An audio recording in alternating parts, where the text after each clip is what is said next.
الحمد لله الذي جعل الحق يعلو ولا يعلى والصلاة والسلام على من قال لا نبي بعدي ولا رسول وعلى آله وأصحابه الذين اتبعوهم بإحسان إلى يوم الجزاء. قال الله تبارك وتعالى إنا أنزلناه في ليلة القدر. وقال النبي صلى الله عليه وسلم خيركم من تعلم القرآن وعلمه او كما قال علیہ الصلوۃ والسلام.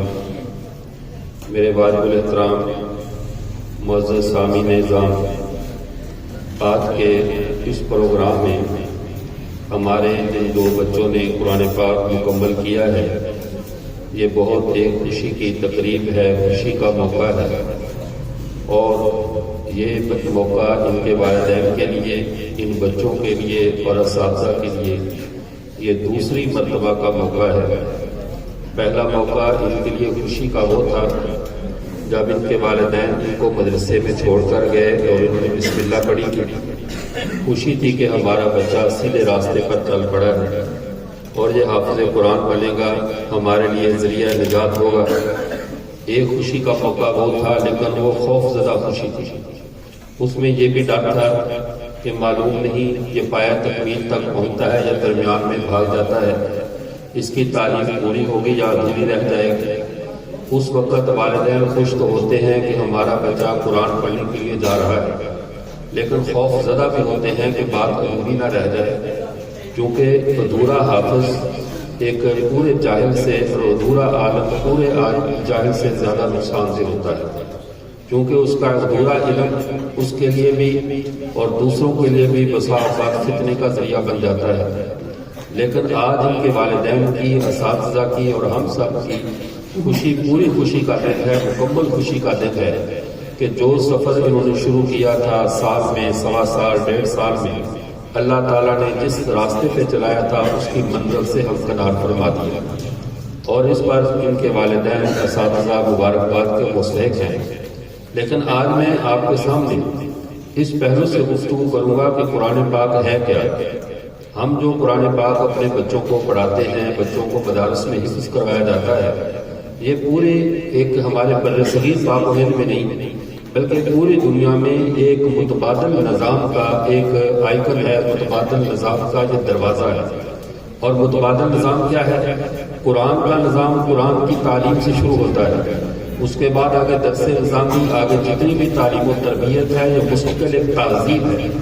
اس کے برعکس اور اس کے مد مقابل لارڈ میکالے کا نظام ہے، اور جو وائٹ اینگلز والوں کا نظام ہے یا آکسفورڈ کا نظام ہے، کسی کا بھی برابر کا نظام ہے، وہ اپنی الگ ایک مستقل تہذیب اور اپنا ایک مستقل تشخص رکھتے ہیں. ہم نے جس نظام کی ذمہ داری لی ہے، ہم مدارس والے جس نظام کے علمبردار ہیں، جس تعلیم اور تہذیب کی ہمارے بچوں کے اوپر ذمہ داری ہے، وہ آسمانی تہذیب ہے، خدائی نظام ہے، خدائی نظام تعلیم و تربیت ہے. ہمیں اس سے کوئی فرق نہیں پڑتا.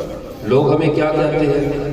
سکول کے بچے کو جس طرح قطعاً اس معاملے میں احساس محرومی نہیں ہوتا کہ مجھے میری تعلیم کے بعد نوکری نہ ملی تو لوگ کیا کہیں گے، جس طرح سکول و کالج یونیورسٹی کے بچے کو اپنی دنیا کی عارضی اس تعلیم میں جس کے فوائد صرف دنیا تک محدود ہے، اس پر کبھی اسے آر اور شرمندگی محسوس نہیں ہوتی. بحمداللہ ہم مدرسوں والے بھی، ہمارے لباس پھٹے پرانے ہوں، ہمارے مدرسے غریب ہوں، ہمارا نظام عام معاشرے سے ہٹ کر کیوں نہ ہو، لیکن ہم الحمدللہ پوری دنیا کے سامنے یہ بات بطور فخر سے سینہ تان کر کہہ سکتے ہیں کہ ہم وہ لوگ ہیں جنہوں نے ابھی تک تعلیم کو کمرشلائز نہیں ہونے دیا. ہم نے ابھی تک تعلیم کے اوپر طلباء پہ بھاری فیسوں کا بوجھ نہیں ڈالا. ہم نے قوم نے مل کر اس نظام کو ایسے چلایا ہے کہ کسی بھی تعلیمی نظام ہمارا اس مقابلے میں مد مقابل کھڑا نہیں ہو سکتا، ہمارے ساتھ مقابلہ نہیں کر سکتا کہ ہم نے قوم کے نون حالوں کو اللہ کا راستہ دکھایا، اللہ کی دین کی طرف بلایا، ان کے سینوں میں قرآن اتارا اور بالکل ایسے سارے معاملات کو فری رکھا کہ اس جیسی مثال مؤثر کوئی بھی نظام تعلیم پیش نہیں کر سکتا. تو اس بات پر ہم جتنا بھی اللہ کا شکر ادا کریں کم ہے. اب اگلی بات کو سمجھیے، جو قرآن پاک ہے کیا. اس قرآن پاک کو سمجھنے سے پہلے یہ سمجھے کہ انسان کی پہچان کیا ہوتی ہے.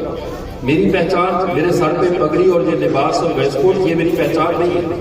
میری پہچان میری گفتگو ہے. مجھ سے زیادہ اچھا لباس پہن کر بہت سارے لوگ آپ میں بیٹھے ہوئے، لیکن ان کو یہاں آ کر گفتگو کرنے کا موقع کیوں نہیں دیا گیا؟ کیا اس لباس کے ساتھ وہ گفتگو نہیں کر سکتے تھے؟ کیا مجھ سے زیادہ عمراء، زیادہ صلاحیت، زیادہ بیلنس رکھنے والے یہاں پر موجود ہیں؟ لیکن کسی سے یہ نہیں کہا گیا کہ آج ان بچوں کا آخری سبق آپ سنو. ایک مسجد کے ایک امام صاحب کو، ایک عالم دین کو، ایک قاری صاحب کو کہا جا رہا ہے کہ آپ ان کا قرآن پاک سنو. کیا ہمارے حضرت قاری بشیر احمد صاحب جہاں بتاتے یا قاری عتیق احمد صاحب، یہ کوئی اس طرح کے صاحبال کے کوئی ڈون نہیں ہے، یا اس طرح ان کا کوئی بہت بڑا کوئی نظام نہیں ہے کہ ہم کہیں کہ یہ حکومتی سطح پر بڑے عہدوں پر ہے. ایک فقیر منش سمجھے ایک عالم کو یہاں پر بٹھایا جاتا ہے اور اس کے مد مقابل دوسرا شخص جتنی بھی صلاحیت والا وہ سامنے بیٹھ کر سن رہا ہے. اس کی فرق کی وجہ کیا ہے؟ اس فرق کی وجہ یہ ہے کہ انسان کی پہچان اس کا کلام ہوتا ہے. انسان کے اندر سے کیا نکلتا ہے، وہ کیا گفتگو کرتا ہے. جس کی زبان سے اللہ کا قرآن نکلتا ہے، جس کی گفتگو سے اللہ کے رسول کا فرمان نکلتا ہے، وہ لباس میں کمزور ہو، مالی طور پر غریب ہو، معاشرہ اور مسلمان تہذیب اسے اتنی عزت دیتی ہے کہ اسے مسجد اسٹیج پر بڑی نسل پر بٹھاتی ہے اور خود اس کے سامنے ادب سے بیٹھتی ہے. کیوں کہ اس کی زبان سے جو چیز نکلنے والی ہے وہ اس کی نہیں ہے، وہ ہمارے رب کی ترجمانی ہے یا ہمارے رسول کی ترجمانی ہے. اس بنیاد پر آپ ان علماء کو عزت دیتے ہیں کہ یہ ہماری بات نہیں کر رہے، یہ اپنی ذاتیات کی بات نہیں کر رہے، یہ اس کی بات کر رہے ہیں جس کے صدقے کائنات کو عزت ملتی ہے. تو اس نسبت کی وجہ سے ان کو عزت دیتے ہیں. اب بات کو سمجھیے، جو میں کہنا چاہ رہا ہوں، انسان کی پہچان اس کے کلام سے ہوتی ہے. جیسے بعض حکماء کہتے ہیں خاموشی جاہل کا لیے پردہ ہوتی ہے اور عالم کے لیے وقار ہوتی ہے. گفتگو انسان کے لیے انسان کو آشکارا کر دیتی ہے کہ یہ کس کیٹیگری کا ہے. اگر کوئی بہت معزز آدمی بیٹھا ہو، بہت اچھا لباس پہنا ہوا ہو، لیکن اس کی گفتگو اتنی رف اور گری ہوئی ہو، اس کے پاس کوئی بیٹھنا پسند نہیں کرتا. اس کے برعکس ایک مزدور آدمی جو حسن اخلاق کا مالک ہے، بہت اچھی اور میٹھی گفتگو کرتا ہے، لوگ اس کے پاس بیٹھتے بھی ہیں، اس کی بات بھی سنتے ہیں، اس کے قریب بھی آتے ہیں. گویا کہ انسان کا کلام انسان کے اندر سے نکلتا ہے. اور عربی کا مقولہ ہے، محاورہ ہے کہ برتن سے وہی ٹپکتا ہے جو برتن کے اندر ہو. اگر انسان کے اندر اخلاق ہے تو اس کی گفتگو سے باہر ہو کر نکل آئے گا. اگر اس کی فطرت میں بد اخلاقی ہے تو اس کی زبان اس بات کو آشکارا کر دے گی. یعنی انسان کی زبان انسان کی پہچان ہے، انسان کا کلام انسان کا تعارف ہے. تو آئیے اب بات کو سمجھیے. اللہ کی تمام مخلوقات میں جو کچھ بھی پایا جا رہا ہے یہ سب کا سب خدا کی صفات کا ظہور ہے. اگر دنیا میں حسن و جمال، سرسبزہ اور شادابی ہے تو یہ خدا کی صفت جمال کا ظہور ہے. اگر کسی جگہ پر آگ ہے، پہاڑ ہیں، زلزلے ہیں تو یہ خدا کی صفت جلال کا ظہور ہے. اللہ کی صفات پوری کائنات میں ظاہر ہو رہی ہے اور ہمارے سامنے ہمارا چلنا پھرنا، ہمارا وجود خدا کی صفت ربوبیت کا مظہر ہے. ہمارا دیکھنا خدا کی صفت بصارت کا مظہر ہے. ہماری ہر چیز اللہ کی کسی نہ کسی صفت کی نمائندگی کر رہی ہے. پوری کائنات اللہ کی صفات کی نمائندہ ہے. لیکن ایک چیز ایسی ہے جو خدا کے اندر سے نکلی ہے، ایک چیز ایسی ہے جو خدا کے اندر کی ترجمانی کر رہی ہے، اور وہ کتاب خدا کا کلام ہے، قرآن پاک ہے. یہ قرآن پاک ایسی چیز ہے جس کا اللہ کے ظاہر سے تعلق نہیں ہے، جس کا میرے اور آپ کے ظاہر سے تعلق نہیں ہے. یہ اللہ کے اندر سے نکلا ہے اور مومن کے دل کے اندر یہ سما جاتا ہے. یہ ایسی چیز ہے جو اللہ اور کے اندر سے نکلنے والی ہے. خدا کا باطن قرآن کا نام ہے. یعنی خدا کیونکہ هو الاول والآخر والظاہر والباطن، اللہ اول بھی ہے، آخر بھی ہے، اللہ کا ظاہر بھی ہے، اللہ کا باطن بھی ہے. جو خدا کا ظاہر ہے وہ تو پوری کائنات کو نظر آ رہا ہے. خدا کا ظاہر وفی انفسکم افلا تبصرون، اپنے نفسوں پہ ذرا غور تو کرو، تمہیں ایک ایک چیز پہ خدا کی ایک ایک صفت نظر آئے گی.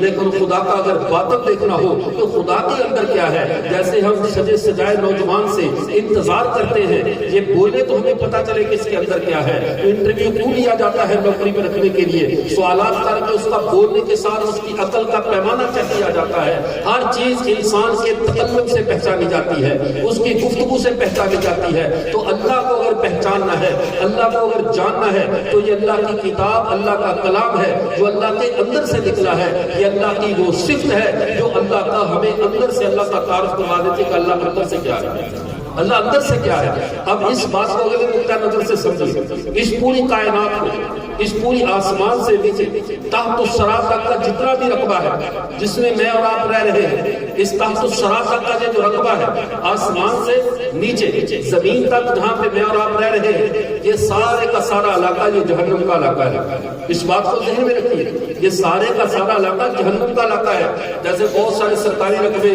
گورنمنٹ جب لوگ لیز پر لے لیتے ہیں، لیز پر لے کر اس میں اپنی تجارت کرتے ہیں، کاشتکاری کرتے ہیں یا اپنے پلازے بناتے ہیں، تو یوں سمجھ لیجئے یہ لیز پر جہنم سے لی ہوئی دنیا ہے جس پر اللہ نے ہمیں بسایا۔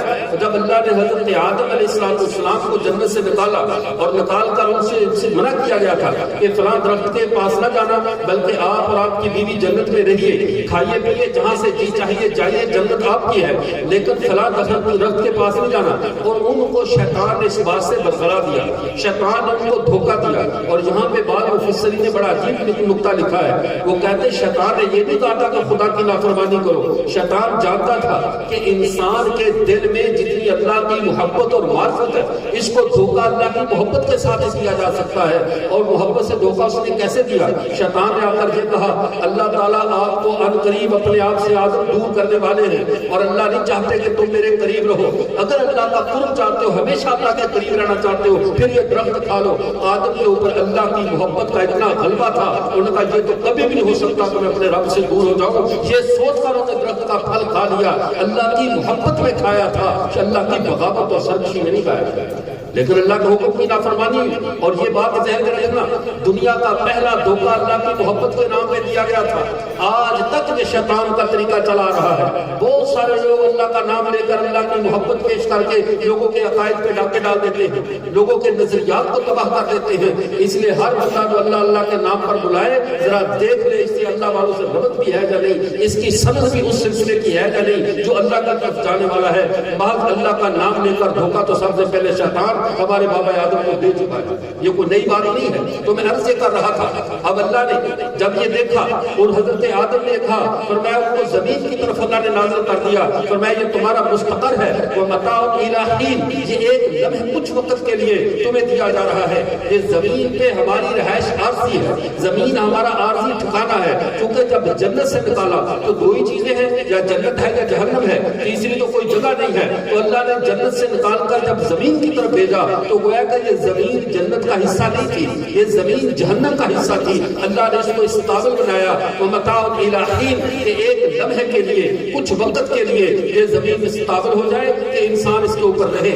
اب زمین پر چلنے پھرنے والے نمونوں پہ غور کرو، یہ سارے نمونے جہنم کے ہیں۔ ہم سانپوں کو دیکھتے ہیں تو سانپ نمونہ جہنم کے عذاب کا ہے، بچھو کو دیکھو یہ جہنم کے عذاب کا نمونہ ہے، آپ کو دیکھو جہنم کے عذاب کا نمونہ ہے، دوسرے بھیڑیوں اور خنزیروں کو دیکھو یہ جہنم کے عذاب کے نمونے ہیں۔ یہ مختلف سیمپل جہنم کے ہیں جو ہمارے ارد گرد گھوم پھر رہے ہیں، لیکن جنت کا کوئی سیمپل ہمیں دنیا میں ماسوائے حلال چیزوں کے کوئی نمائندہ نہیں دیا گیا، بلکہ اللہ نے تو یہاں تک کہا جنت کے اندر تمہیں کیا ملنے والا ہے اس کا تمہارے دل کے اوپر ذرا برابر کبھی گمان بھی نہیں گزرا۔ تم سوچ بھی نہیں سکتے کہ جنت میں تمہارے لیے کیا رکھا گیا ہے۔ دنیا میں ہمارے لیے رزق حلال کا ہونا، دنیا میں پھلوں کا ہونا، انہیں ہم جنت کا سیمپل نہیں کہہ سکتے۔ یہ کہہ سکتے ہیں کہ یہ ہماری راحت کے لیے حلال کی گئی چیزیں ہیں، لیکن جو جنت کا معاملہ ہے اس کے لیے نہ ہمارے دلوں میں کبھی خیال آیا ہے، نہ ہماری عقل وہ سوچ سکتی ہے کہ جنت میں ہمارے لیے اللہ نے کیا رکھا ہوا ہے۔ پھر آپ کے ذہن میں ایک سوال اٹھنا چاہیے، جب ہمیں اللہ تعالیٰ نے جنت سے نکال کر حضرت آدم اور ان کی اولاد ہمیں اس زمین پر بسا دیا، اس زمین کے اس جہنم کو، اس جہنم کے علاقے کو ہمارے لیے مختص کر دیا کہ کچھ عرصہ تم اس میں رہو گے، متاع الہی، ایک وقت ہے تم اس میں رہو گے۔ اب اللہ اس سے نکلنے کی صورت کیا ہے؟ اس سے نکلنے کی بھی تو کوئی صورت ہونی چاہیے، ایسا نہیں ہو سکتا اللہ اپنے بندوں کو کسی مشقت میں ڈالے، اللہ اپنے بندوں کو کوئی اپنی ناراضگی کی وجہ سے یا کسی وجہ سے ایک جگہ پہ بند کرے اور پھر ان کو نکلنے کا راستہ نہ بتائے۔ اللہ تو وہ غفور رحیم ذات ہے کہ یہود نے اللہ کی صراحتاً نافرمانی کی، بسر عام اللہ کے ساتھ بغاوت کی، لیکن اللہ تعالیٰ نے جب ان کو وادی تیہ میں محصور کیا تھا کہ تم وادی تیہ سے باہر نہیں آ سکتے، اس وقت بھی ان کے لیے من و سلوہ کا اہتمام تھا، ان کے لیے فری روٹی کے کھانے آسمانوں سے آ رہے تھے، وہ اللہ کی قید میں ضرور تھے، اللہ کی ناراضگی میں ضرور تھے، لیکن اللہ کی صفت ربوبیت سے باہر نہیں تھے۔ اس حالت میں بھی ان کا رب انہیں رزق دیتا رہا اور بغیر ان کی محنت اور حرکت کے ان کو رزق دیتا رہا۔ اللہ کی ذات کو اتنی غفور رحیم ہے۔ جب یہ معاملہ تھا تو اب ہم بھی تو اللہ کے بندے تھے، تو ہمیں اس جہنم سے نکلنے کے لیے ایک آدمی کو اپنے گڑھے میں اتار دیا اور اتار کر پھر اسے یہ کہا کہ آپ اس گڑھے سے نکل جائیے، اس پہ رحمت کیا ہوگی؟ گڑھے میں اترے ہوئے انسان کے لیے رحمت یہ ہوتی ہے اس کے لیے رسی کو لٹکا دو، اس کے لیے سیڑھی کو لٹکا دو کہ اس سیڑھی پر چڑھ کر باہر آنا چاہتے ہو تو آ جاؤ، اگر اسی میں رہنا چاہتے ہو تو آپ کی مرضی۔ اگر تم خود اس جہنم میں رہنے پہ راضی ہو چکے ہو، اس جہنم میں رہنے پہ قانع ہو چکے ہو تو تمہارا مسئلہ ہے، ورنہ اللہ نے ایک رسی لٹکائی ہے۔ سو موجب صغیر میں امام شبلی رحمۃ اللہ علیہ حدیث لائے، اس حدیث پاکہ کو علامہ ناصر الدین البانی سے لے کر علامہ شیخ ارنوط تک سب نے اس حدیث کو صحیح کہا۔ فرمایا الکلام حبل اللہ المتین، جو اللہ نے رسی بنائی ہے اس زمین سے جہنم کے اندر رہنے والوں کو نکالنے کے لیے، جو اللہ نے رسی بنائی ہے، فرمایا وہ اللہ کا کلام ہے جو اللہ کی زبان سے نکلا ہے، اللہ کے اندر سے نکلا ہے۔ فرمایا کلام اللہ هو حبل المتین، یہ اللہ کا کلام، یہ وہ مضبوط رسی ہے، الممدود الى السماء من السماء الى الارض، جسے اللہ نے آسمان سے زمین کی طرف لٹکا دیا ہے، یہ اللہ کا کلام ہے۔ جو اس کلام کو پکڑے اور پکڑ کر اس جہنم سے نکلنا چاہے وہ نکل کر آ جائے، اور جو نہیں نکلنا چاہتا وہ اپنی موج مارے جہنم میں رہے۔ یہی وجہ ہے کہ جنت والوں کو سفر کرنا پڑتا ہے۔ یہ تو کہا جاتا ہے تم جنت میں جو ہے وہ داخل ہو جاؤ، جنت میں دخول ہوگا، جنت کے لیے سفر ہوگا، جنت کے لیے پرسرات سے جانا ہوگا۔ جہنم والوں کے لیے کوئی سفر نہیں کرتا ہوگا، جہنم والوں کو کہیں نہیں جانا پڑے گا، ان کے لیے یہی زمین کافی ہے جہاں وہ رہ رہے ہیں۔ اللہ ایسے ہٹ حراموں کو سفر نہیں کرواتے، اللہ سفر ان کو کرواتے ہیں جن کے لیے ففروا الی اللہ کی شرط پائی جائے کہ جو اللہ کی طرف دوڑنے والے ہوں، اللہ کی طرف سفر کرنے والے ہوں، اللہ کی طرف دو قدم بڑھ کر جانے والے ہوں۔ اللہ جنت ان کے لیے ان کو سجاتے ہیں، جنت میں ان کو لے کر جاتے ہیں۔ جو بچے صبح کو اٹھ کر رب کا قرآن پڑھنے کے لیے، اب سارے ہمارے سکول و کالج والے وہ یہاں بیٹھے ہیں تو خفا مت ہو، میں دونوں تہذیبوں کا تقابل پیش کر رہا ہوں کہ مجھے حق حاصل ہے کہ میں جس تہذیب کا، جس نظام تعلیم کا نمائندہ ہوں، اس کی بہتری آپ کے سامنے رکھوں۔ اگر آپ نہیں پڑھ سکے تو کم از کم اپنی نسلوں کو اس تعلیم دلا سکو، اپنی نسلوں کو تو سمجھا سکو کہ ہم نے تو خسارے کا سودا کر لیا کہ ہم نے اپنی زندگیاں سکولوں کالجوں یونیورسٹیوں میں ضائع کر دی، لیکن اپنی اولاد کو کم از کم ہم اس معاملے میں قیمتی بنائیں گے۔ اب بات کو سمجھیے، اب یہاں پہ ہم نے جب اس زمین پر ہمارا جو بچہ محنت کر رہا ہے، سردی کے دنوں میں اٹھتا ہے، وضو کر رہا ہے، کبھی ٹھنڈے پانی کے ساتھ وضو کر کے کوئی تہجد پڑھتا ہے، رب کا قرآن پڑھتا ہے، یہ ہے جو اللہ کی رسی کی طرف دوڑنے والا ہے، یہ ہے جو اللہ کی رسی کو پکڑنے والا ہے۔ اور جو سویا ہوا ہے اس نے تو رسی کو ہاتھ ہی نہیں لگایا، وہ تو اللہ کے کلام کے قریب ہی نہیں گیا، اس نے اس گڑھے سے نکلنے کا ارادہ کیا ہی نہیں ہے، تو پڑا رہے۔ یہی وجہ ہے کفار کو جہنم میں جانے کے لیے کوئی سفر نہیں کرنا پڑے گا، کہیں نہیں جانا پڑے گا، سفر صرف مسلمانوں کو کرنا پڑے گا۔ اور وہ سفر کیا ہے؟ ھذا کلام اللہ وہ حبل المتین، یہ اللہ کی مضبوط رسی اللہ کا قرآن ہے، الممدود من السماء الى الارض، جو آسمان سے زمین کی طرف لٹکائی گئی ہے۔ جو اس رسی کو پکڑ کر چلا جائے گا وہ اس زمین کے جہنم سے نکل کر اللہ کی جنتوں میں پہنچتا چلا جائے گا۔ یہ صفت ہے اس کلام کی، اس اللہ کی کتاب کی۔ تو یہ قرآن پاک، یہ اللہ تعالیٰ، اور دوسری بات ایک اور ذہن میں رکھیے، اور اس کتاب کی عظمت کو ذہن میں رکھیے تاکہ پتہ چلے یہ کوئی خسارے کا سودا نہیں ہے، یہ نفع کا سودا ہے۔ قرآن پاک کیا ہے؟ ہم ساری محنت کس لیے کر رہے ہیں کہ ہم جنت میں جانے والے بن جائیں؟ سب لوگوں کی یہی فکر ہے کہ ہم جنت میں جائیں۔ جنت ہے کیا؟ سابقہ امتوں کو حضرت موسیٰ سے لے کر حضرت عیسیٰ تک، حضرت ابراہیم اور یہ سارے انبیاء کرام علیہ السلام اور ان کی امتیں وہ جنت میں جائیں گے، ان کو جنت کا تعارف کروایا گیا ہے۔ ان کو دنیا میں جنت دی نہیں، ان کو دنیا میں جنت، اور اس امت محمدیہ کا یہ اعزاز ہے محمد عربی صلی اللہ علیہ وسلم کی نسبت اور برکت کی وجہ سے ان کو پوری دنیا کا، جس کو کہتے ہیں نقشہ، یہ شادی ہال بنا ہے اس کا ایک نقشہ ہے، مسجد کا نقشہ ہے، پورا نقشہ جنت کا کیا ہے، جنت میں کیا چیز ہے، اللہ نے پوری اس کی اصلیت، پورا اس کے جو کاغذات تھے وہ قرآن پاک کی شکل میں اس امت کے حوالے کر دیا۔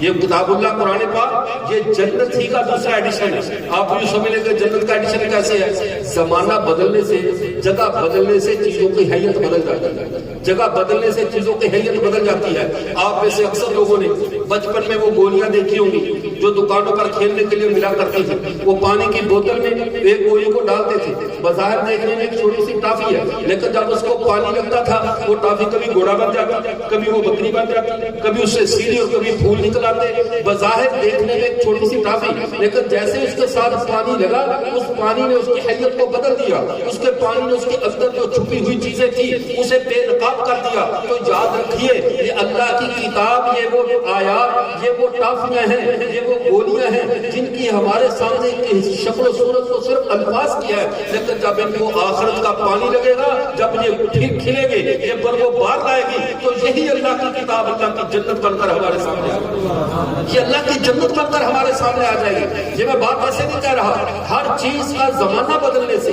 ہر چیز کا مقام بدلنے سے اس کی شکل بدل جاتی ہے۔ ایک چیز میرے دماغ میں، میں نے ایک مکان بنا ہے، وہ خاکہ میرے دماغ میں، تو کیا دماغ میں سیمنٹ، بجری، اینٹ، سارا کچھ میرے دماغ میں موجود ہے، وہ دماغ میں محض ایک خاکہ اور خیال ہے اور اس میں سیمنٹ بجری نہیں ہے۔ لیکن جب میں نے اس مکان میں کتنے مرلے کا مکان ہوگا، اس میں کون کون سے کمرے ہوں گے، اس میں کس کس چیز کی ضروریات ہوگی، اس کو میں نے کاغذ پہ لکھا۔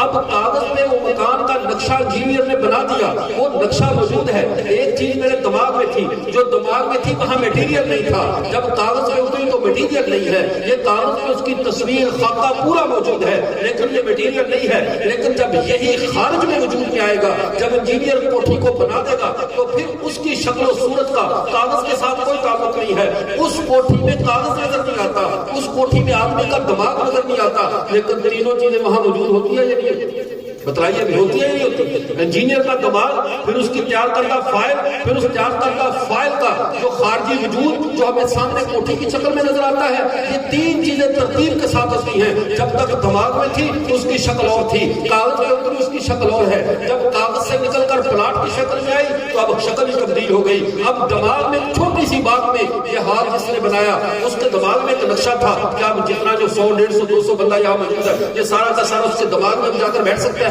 دماغ میں تو بیٹھنے کی جگہ نہیں ہے، اس میں تو محض خاکہ ہے جس کی فائل ہے، اس میں بھی بیٹھا نہیں جا سکتا، اس میں سیمنٹ بجری نہیں ہے، یہ خارج کا وجود ہے۔ تو یاد رکھیے جنت کا جو نقشہ اللہ کے دل و اللہ کے دماغ میں، اللہ کی مشیت میں، اللہ کے ارادے میں جو جنت کا نقشہ تھا کہ میں نے اپنے فرما بردار بندوں کو انی جاعل فی الارض خلیفہ، جس کو میں نے زمین پر اپنا خلیفہ بنا کر بھیجنا ہے، اس کو بادشاہ میں کوئی انعام بھی تو دینا ہے، اس کو کوئی رہائش گاہ بھی تو دینی ہے، اور رہائش گاہ کیا ہے؟ اللہ نے اس رہائش گاہ کو اللہ کی مشیت میں طے تھی، اللہ نے پوری کی پوری قرآن پاک کی شکل میں لکھی، پوری کی پوری قرآن پاک کی شکل میں، قرآن کی آیات کی شکل میں جب وہ لکھ کر نازل کر دی۔ اس نقشے کا مطالعہ کرتے رہو، اس کو پڑھتے رہو، یہ اللہ کا کلام ہے، اللہ کے اندر سے لکھا ہوا ہے۔ جب اسی اللہ کی کتاب کو محشر کا پانی لگے گا، اسی اللہ کی کتاب کو جب میدان حشر میں لایا جائے گا، تو یہ وہی نقشہ ہے جو اللہ کی مشیت میں تھا، پھر اللہ نے کتابی شکل میں ہمیں دیا۔ اس کا تیسرا ورژن باقی ہے، اور وہ تیسرا ورژن کیا ہے؟ جب حافظ قرآن کو قیامت کے دن کہا جائے گا ایک ایک آیت پڑھتا جا اور جنت کی سیڑھیاں چڑھتا جا، آخر آیتوں کے ساتھ جنت کے درجات کو کیوں جوڑا گیا؟ علامہ قاری طیب صاحب رحمۃ اللہ علیہ فرماتے ہیں، انہوں نے فرمایا جتنی قرآن پاک کی آیات ہیں جنت کے اتنے ہی درجات ہیں، نہ ایک درجہ کم ہے نہ ایک درجہ جو زائد ہے، جتنی آیات اتنے درجات۔ گویا کہ اللہ کا قرآن جس کے سینے میں ہے، جنت کی جو 6666 جو درجات ہیں سارے کے سارے اس کے سینے میں موجود ہیں، اور جب یہ روز محشر پیش ہوگا تو ساری جنت اس کے سامنے ہے۔ گویا کہ یہی وہ دستاویز ہے، یہی وہ نقشہ ہے، یہی وہ خاکہ ہے جو اللہ نے تیار کر کے کتاب اللہ کی شکل میں ہمیں دیا، اور پھر اس خاکے کو جب اللہ قیامت کے دن اس کا دوسرا رخ ہمارے سامنے کھولیں گے، اس دوسرے رخ کا نام جنت ہے، اس دوسرے رخ کا نام جنت ہے کہ جنت دراصل یہ قرآن پاک ہی کی دوسری تصویر ہے۔ اب بات کو سمجھیے، جب ہمارا ہم کہتے ہیں ان بچوں نے قرآن پاک حفظ کر لیا، ان بچوں کا رشتہ کہاں سے جڑ گیا؟ اب یہ رشتہ جڑا ہے اللہ کی ذات سے، کہ اللہ کی وہ جو رسی جس کا ایک سرا آسمان پہ ہے، ایک سرا اللہ کی زبان سے ہے، اللہ کے کلام سے جڑا ہوا ہے، دوسرا سرا اس کا حافظ قرآن کے سینے سے جڑا ہوا ہے۔ آپ بتائیے کہ جب انسان اعلیٰ سے اعلیٰ ترین اللہ کا، ہمارے جتنے بھی معاملات ہے. ہم آپس میں جتنے بھی انسان ہیں وہ مخلوقات سے نفع اٹھا رہے ہیں. یہ میرے سامنے مائک میں بات کر رہا ہوں، یہ مخلوق ہے. موبائل سے بات کرتے ہیں، مخلوق ہے. ہم سارے انسان آپس میں مخلوقات سے فائدہ اٹھاتے ہیں، مخلوقات کا نفع اٹھاتے ہیں. جو جس کے ساتھ بھی وابستہ ہے، کھانا کھا رہا تو مخلوق ہے، کھانا بھی مخلوق، کھانے والا بھی مخلوق، پانی پی رہا تو مخلوق ہے، پانی بھی اور پینے والا بھی، چل رہا ہے تو مخلوق، زمین بھی اور چلنے والا بھی، گاڑی چلا رہا ہے تو مخلوق، گاڑی بھی اور گاڑی چلانے والا بھی، سارے مخلوقات ہیں. لیکن ایک چیز ایسی ہے کائنات میں جو مخلوق نہیں ہے. کائنات کی ایک چیز ایسی ہے جو مخلوق نہیں ہے، اور وہ کیا ہے؟ وہ اللہ کا کلام ہے. اللہ کا کلام مخلوق ہے. کیونکہ میں کتاب کی بات نہیں کرتا جو تاج عمر کا نے شائع کیا ہوا، یہ کتابی نسخے کی نہیں، وہ کلام جو بچوں کے سینوں میں محفوظ ہے. اب اس کلام یہ جو اللہ کی زبان سے نکلا، محمد عربی کے قلب اطہر پہ نازل ہوا، یہ اللہ کی صفت ہے، یہ اللہ کی مخلوق نہیں ہے. تو جس کے سینے میں اللہ کا قرآن ہے، جس کے سینے میں اللہ اپنے قرآن کو محفوظ کر دے، باقی ساری مخلوقات سے نفع اٹھاتی ہے. حافظ قرآن ڈائریکٹ خدا کی صفت سے نفع اٹھاتا ہے. حافظ قرآن اللہ کی صفت سے نفع اٹھاتا ہے. تو حافظ کا درجہ کیوں بلند کیا گیا؟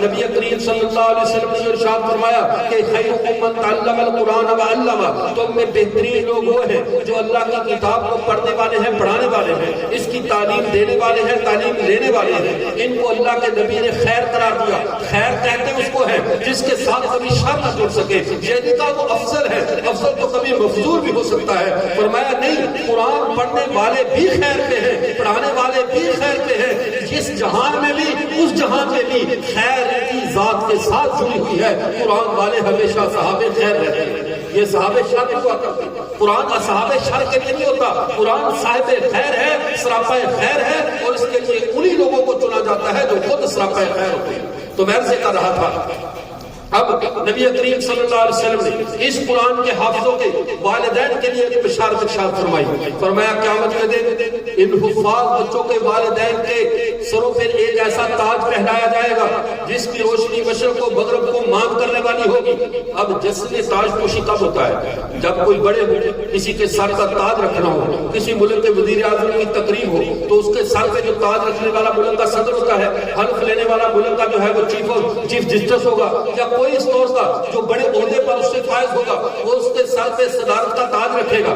اس موقع پر جب صدارت کا تاج، ملک کی وزارت کا تاج سروں پہ رکھا جاتا ہے، ملک کا چیف آف آرمی اسٹاف موجود، فوجی پریڈ موجود، اور ملک کے دیگر ملکوں کے نمائندے موجود، کیوں یہ عزت کا موقع ہے کہ اس کے سر پہ تاج رکھا جا رہا ہے. یہ تاج چاہے عارضی ہو، چاہے 5 سال کے لیے ہو، چاہے 3 سال بعد دوبارہ واپس چھینا بھی جا سکتا ہے. یہ تاج عارضی ہے، ان کا ہونا نہ ہونا عارضی ہے. ان تاجوں کو چھوڑو، اس تاج کو دیکھو جس میں تاج رکھنے والا بھی فانی نہیں ہے، تاج بھی فانی نہیں ہے، اور جن کے سروں پر اس وقت رکھا جائے گا ان کے لیے بھی تب فنا نہیں ہوگی، اور وہ جلسہ بھی چھوٹا نہیں ہوگا. ابھی تو ان بچوں کی آمین ہو رہی ہے، لیکن ان کے بدلے میں جو ان کے والدین کو روز محشر اعزاز ملنے والا ہے، حضرت آدم سے لے کر کائنات کے آخری فرد تک سب کے سب موجود ہیں. انبیاء بھی موجود ہیں، بادشاہ بھی موجود ہیں، نیک و بد بھی موجود ہیں، اچھے برے بھی موجود ہیں، ہر طرح کے سرکش باغی اور عاجز و مجبور بھی موجود ہیں. سب کی موجودگی میں اللہ تعالیٰ جب جس کے ہاتھ پہ، جس کے سر پہ خود اپنے ہاتھوں سے تاج رکھیں گے کہ آج بادشاہ تیری ہے، کہ تیری اولاد نے میرے کلام کو محفوظ کیا تھا، اپنے سینوں میں چھپایا تھا، اپنے سینوں میں رکھ کر ان کی حفاظت کی تھی، اور تم نے ان کا صبر کیا تھا. بچوں کو مدرسوں میں بھیج کر والدین صبر کرتے کہ نہیں کرتے؟ صبر کر رہے والدین. سکول و کالج والوں پہ صبر نہیں کرتے، ان پہ صبر کرتے. صبر سے 2 معنی ہیں، یہاں پہ ذہن میں رکھیے، آپ خوش رہو کہ ہم بہت اچھے معنی.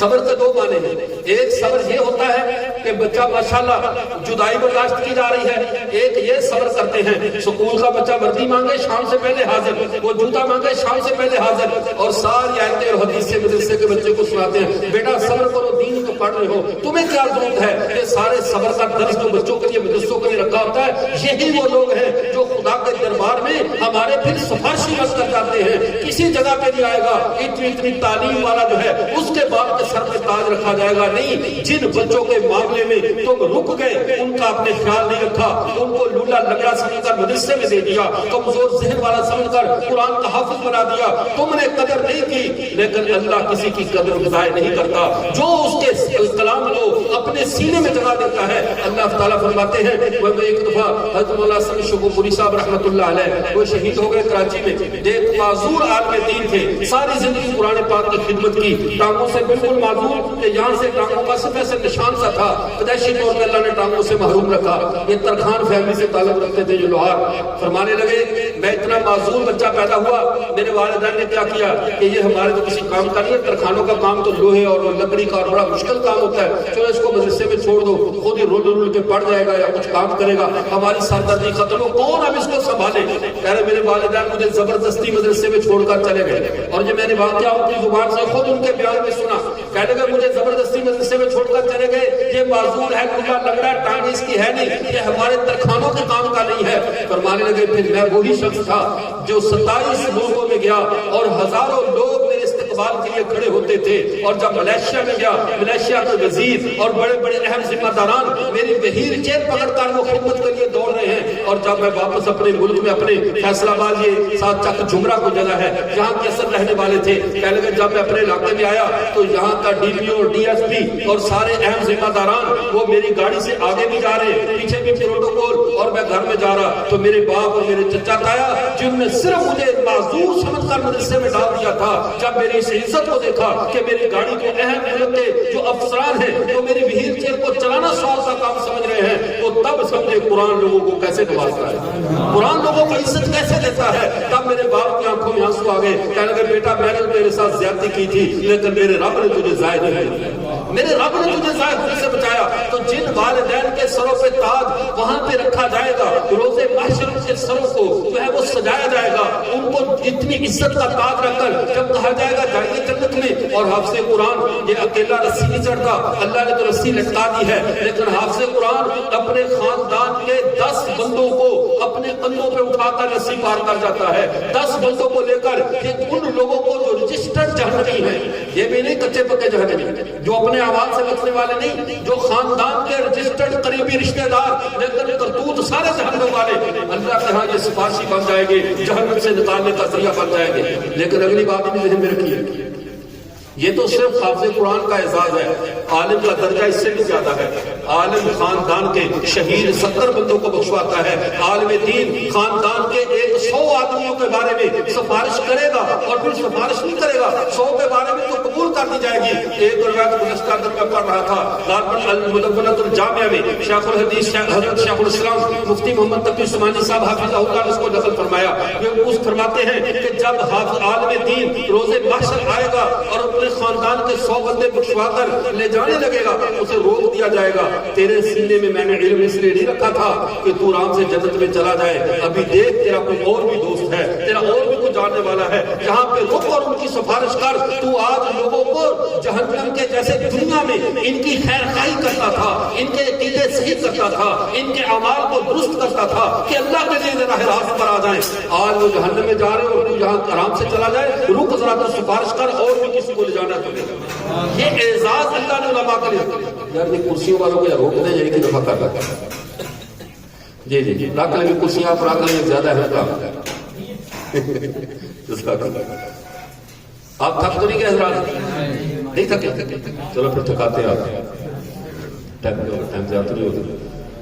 تو میں عرض کر رہا تھا، ایک بات کو سمجھیے کہ ہم نے جہاں پہ جو مدارس میں مدارس دینیا میں اللہ کا قرآن پڑھایا جاتا ہے، اسے ہلکا مت سمجھو، اسے اپنی نظروں سے جو ہے وہ ڈیگریڈ مت کرو کہ یہ ہمارا بچہ مدرسے میں پڑھتا ہے، ایسے نہیں۔ پھر یاد رکھو ہمیں بھی مدرسوں میں اللہ تعالیٰ نے ایسی خودداری اور ایسی خودسری سکھا دی ہے، ہمیں کوئی باہر کا آدمی پوچھے آپ کی تعلیم کیا ہے، ہم بھی فخر سے بتاتے ہیں ہم الحمدللہ درس نظامی کیا ہے، ہم اللہ کے شکر سے مدرسوں میں پڑھے ہیں۔ پھر لوگ کوئی تو اسکول کی تعلیم کیا ہے, ہم کہتے ہیں وہاں بھی 10-12 سال ضائع کیے ہوئے, ہم بھی اس کو ڈیگریڈ کر کے رکھتے ہیں. کیوں؟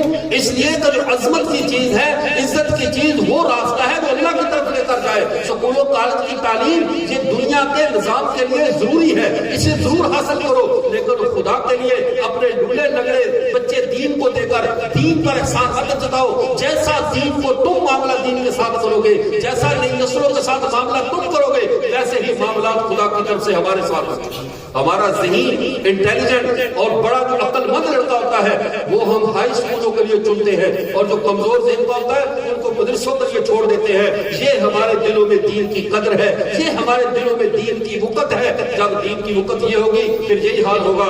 سال ہر سال بعد کبھی کہیں سے کوئی دین کی آواز سننے کو ملے گی.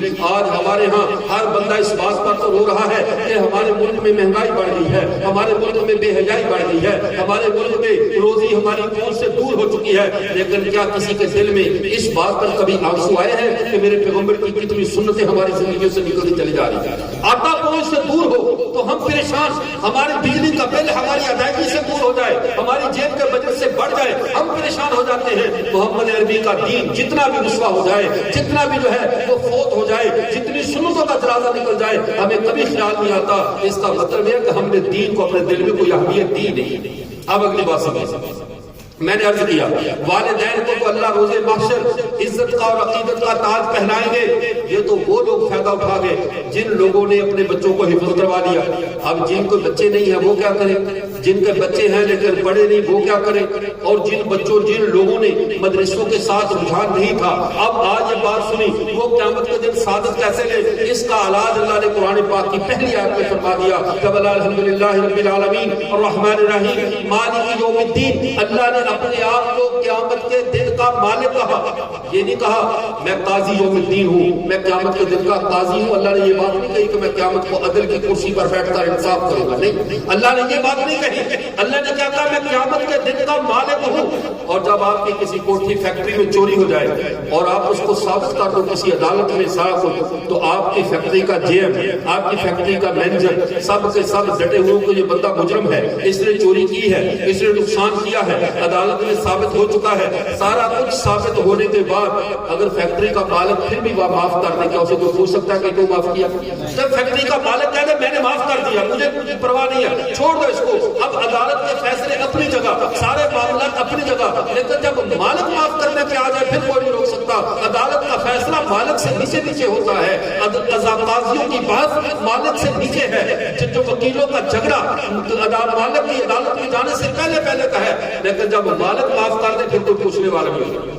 ایسی ہے یا نہیں؟ اللہ نے کیا کہا, میں قیامت کے دن کا قاضی جج بن کر نہیں آ رہا, میں قیامت کے دن تمہارا مالک بن کر آ رہا ہوں. اور جب مالک کسی کے بارے میں فیصلہ کرے گا, اس کے کندھے گواہی دے رہے ہیں فرشتے, اے اللہ اس نے یہ جرم کیا, زمین کا وہ حصہ گواہی دے رہا ہے, ہمارے اوپر جرم کیا, فلاں چیزیں کہہ رہی ہیں, ہمارے ساتھ اس نے یہ معاملات کیے, اس کی طرف گواہیاں پوری ہیں. ساری گواہیوں کے باوجود اگر اللہ کہے میں تو مالک ہوں, میں نے پھر بھی معاف کیا, تو کیا کوئی اللہ کا ہاتھ روک سکتا ہے کہ تمہیں معاف کیوں کیا؟ اللہ کا کوئی ہاتھ نہیں روک سکتا. اللہ قیامت کے دن کا مالک ہے. اور یہاں پر بات ذہن میں رکھو, جب کیس عدالت میں جائے تو ہم وکیل ڈھونڈتے ہیں, اور جب کیس مالک کے پاس جائے تو سفارشی ڈھونڈتے ہیں. کبھی مالکوں کے پاس وکیل بھیجے, مالکوں کے پاس تو وکیل نہیں بھیجے, مالکوں کے پاس وکیل نہیں سفارشی لایا کرتے ہیں. وہ سفارشی کون ہے, وہ سفارشی کون ہے؟ اللہ کے نبی نے جیسے فرما دیا کہ اللہ قیامت کے دن کا مالک ہے, یہ حفاظ قرآن بچے, یہ علماء یہ قیامت کے دن تمہارے سفارشی ہیں. اور جس کو سفارش کے لیے لے جانا ہوتا ہے نا کسی مالک کے پاس, اس کو اپنی گاڑی میں لے کر جاتے ہیں. یہ نہیں کہتے گاڑی اپنی لیتے ہیں نا سفارش ہماری کر دینا. کبھی ایسا سنا ہے حضرت آپ کو کھانا بھی ہم کھلائیں گے, آپ ذرا ہمارے ساتھ چلیں, کھانا بھی ہمارے ذمہ, آپ کے موبائل میں لوڈ بھی کروائیں گے, اور تو ہدیہ تحفہ چاہیے وہ بھی دیں گے, لیکن آج مالک کے پاس سفارش آپ کر دو اور ہمیں وہاں سے چھڑا دو. یہ جو مدرسوں پہ خرچ کرنے والے لوگ ہیں, مدرسوں کے اوپر جاتے آتے کہیں چندہ دے دیا, کہیں مدرسوں کے ساتھ خیر خواہی کر دی, تم وہ لوگ ہو جو اپنے سفارشیوں کی گاڑیوں کا پیٹرول ڈال رہے ہیں,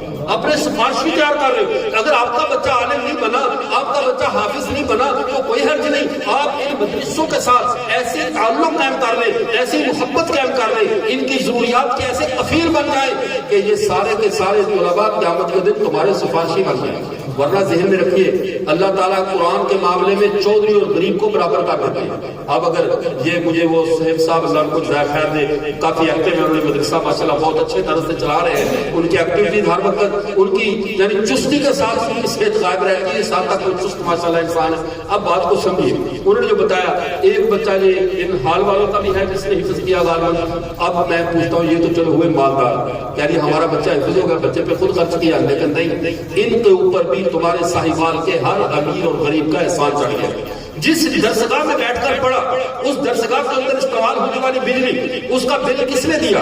اگر بچے نے کھانا کھایا تو کھانا کہاں سے آیا؟ یہ تمہارے گھر سے تو نہیں جاتا تھا, یہ اپنا جو ہے چارجیبل فین ساتھ لے کر تو نہیں جاتا تھا.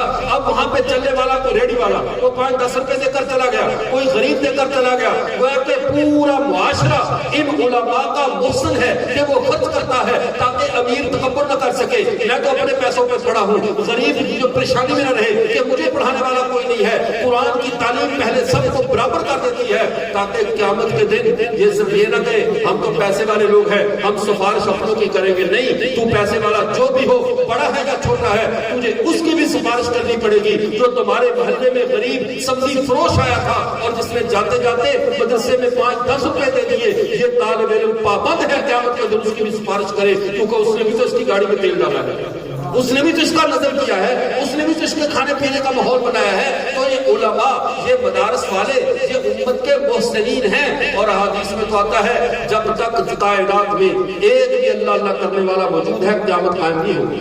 ایک بھی اللہ اللہ کرنے والا موجود ہے. ساحیوال بچا ہوا تو یہ نہیں ہے کہ تمہارا نظام, تمہاری پولیس بڑی چوکس ہے, تمہارا جو ہے خفیہ والوں کا نظام بڑا ہے, اور تمہارے جو ملک کا جو ان کے انسٹرکشن ہے یا ان کا جو ہے وہ کنسٹرکشن کا کام ہے, تعمیرات کا کام ہے, وہ بہت اعلیٰ پیمانے پر ہے, اس لیے تمہارا ملک بچا ہوا ہے. ایسا نہیں, یہ ملک بچا ہوا ہے ان قرآن پڑھنے والے بچوں کی وجہ سے. اللہ کا عذاب آتا ہے ہماری کوتاہیوں کی وجہ سے, اللہ کی پکڑ آتی ہے. لیکن جب بچے صبح کو اٹھ کر ہم ٹھنڈے بستروں میں سوئے ہوتے ہیں, جب یہ اللہ کا قرآن پڑھتے ہیں, اللہ کے قرآن کی تلاوت کر رہے ہوتے ہیں, تو اللہ کے فرشتے بھی جا کر اللہ کے دربار میں کہتے ہیں اے اللہ ایسی بستی کو کیسے ہلاک کر دے جس میں تیرا کلام پڑھا جا رہا ہے. تو یہ بچے امت کے محسن ہیں, ان بچوں کو اپنا محسن سمجھے, ان مدارس دنیا کو اپنا مدارس سمجھے, اپنا نظام تعلیم سمجھے. یہ باہر سے مانگا ہوا نظام نہیں ہے, یہ کسی لاڈ نکالنے کی اتاری ہوئی موترن نہیں ہے جو ہم لنڈے سے اٹھا کر آپ کو پہنا دیں. یہ ہمارے کائنات کے امام الانبیاء حضرت محمد مصطفیٰ صلی اللہ علیہ وسلم کا نظام تعلیم ہے. یہ اللہ کی دل سے, اللہ کے اندر سے نکلا ہوا وہ کلام ہے جو محمد عربی کے مبارک سینے سے منتقل ہو کر ہم تک پہنچا ہے. اس نظام کی عزت بھی کرے, قدر بھی کرے. اللہ تعالی ہمارے بچوں کو بھی, اسی ہماری نئی نسل کو قرآن کے ساتھ جوڑ دے. ہمارے بچے ایسے ہی قرآن حفظ کرتے رہے, والدین کے لیے عزت اور سعادت کا ذریعہ بنتے رہے. اور وہ بات جو میں نے عرض کی, رسی اللہ نے لٹکا دی ہے, رسی اللہ نے لٹکا دی ہے. نکلنا آپ کا کام ہے, نکلنا میرا کام ہے. اس رسی کو چھوڑ کر یہی رہنا تو رہے. ہر ایک اپنا اپنا شوق ہے. کوئی جہنم میں رہنا چاہتا ہے تو قرآن پاک کے قریب نہ جائے, جہنم سے نکلنا چاہتا ہے تو خود قرآن پاک اگر حافظ نہیں بن سکتا کم از کم تلاوت تو کر دیا کرے, کم از کم پڑھا تو کرے. آج ہمارے گھر قبرستان بنتے جا رہے ہیں, ہمارے گھروں میں اللہ کے قرآن کی تلاوت نہیں ہوتی. حضرت مولانا تھانوی رحمۃ اللہ علیہ نے فرمایا کہ لوگوں کی بدقسمتی دیکھو, جو لوگوں کے گڑے ہوئے وظیفے ہوتے ہیں وہ بڑے شوق سے کرتے ہیں. کسی نے کہا دیا یہ پڑھو 500 بار پڑھو, یہ پڑھو, ایک ٹانگ پر کھڑو کر پڑھو, وہ سارے کام کر لیں گے. لیکن وہ کلام نہیں پڑھتے جو وظیفہ خود اللہ کی زبان سے نکلا ہے, جو اللہ نے خود نازل کیا ہے. اللہ کا کلام جو خود ہے اس کو بطور وظیفہ نہیں پڑھتے. میرے معزز سامعین, خدا کے لیے گھروں میں قرآن پاک کی تلاوت کا ماحول بنائیں. ہمارے گھروں میں جب سے موبائل کی نحوست آئی ہے, جب سے یہ بےہودہ چیزیں آئی ہیں, تب سے ہماری زندگیوں سے روحانیت اور برکت نکلتی چلی جا رہی ہے. اللہ کا قرآن گھروں میں کب سے بند پڑا ہے سو پڑا ہے. ایسا نہ کیجئے, اللہ کا کتاب کے ساتھ ظلم نہ کیجئے. ہر گھر میں اللہ کا خط موجود ہے, ہر گھر میں اللہ کا کلام موجود ہے, اللہ کی صفت موجود ہے, لیکن اس کے ہوتے ہوئے فائدہ نہ اٹھائیں تو اس سے بڑی کوئی بد وقتی نہیں ہے. اللہ ہم سب کو جو ہے وہ قرآن پاک کا عامل بنائے, اور ہمارے بچوں کو جنہوں نے حفظ کیا ہے انہیں تاحیات قرآن پاک کی قدر کرنے کی اور پھر آگے عالم بننے کی اور اپنے والدین کے لیے ذریعہ نجات بننے کی توفیق عطا فرمائے. آخر دعوانا الحمدللہ.